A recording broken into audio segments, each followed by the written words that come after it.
Okay, thank you for coming back. This is Bob. We're continuing with our study on the two witnesses. This is point 4. I call it musical bodies. It's fashioned after the game musical chairs, and you'll see why in a minute.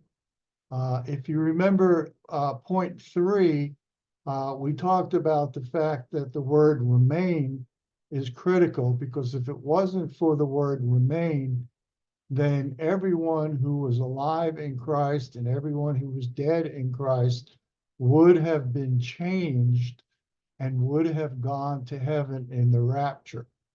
But because the word remain is there, it simply means that Enoch and Elijah would not have been raptured, and therefore would have qualified to come back to earth as two living human beings. But if the dead in Christ and the living in Christ all were raptured, then that would mean that Enoch, Elijah, and Moses, because Moses had previously died, would have put on their white robes. Everyone who goes to heaven who was raptured would have put on their white robes. It's called incorruptible robes, according to 1 Corinthians 15, I think. So all three of them would have put on their white robes.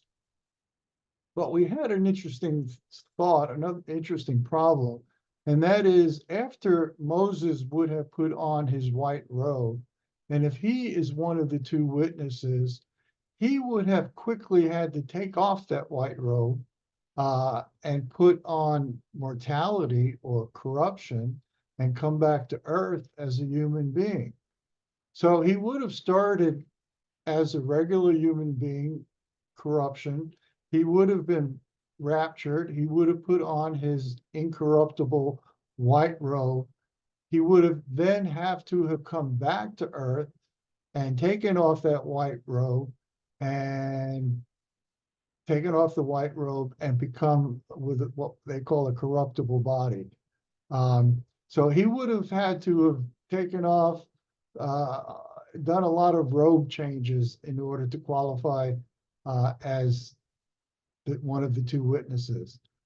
But if the dead in Christ shall rise and those which are alive and remain are the two witnesses, then very simply, Enoch and Elijah, who would have never died, would have kept their corruptible bodies. They would have never put on a white robe, never had an incorruptible body, and they would have died with those corruptible bodies. And then when they got to heaven, they would have put on the white robes, the incorruptible white robe, just like everybody else. The only person who would have had to have gone through some interesting things would have been Moses, if he was one of the two witnesses. And for that reason, I don't think that he's one of the two witnesses.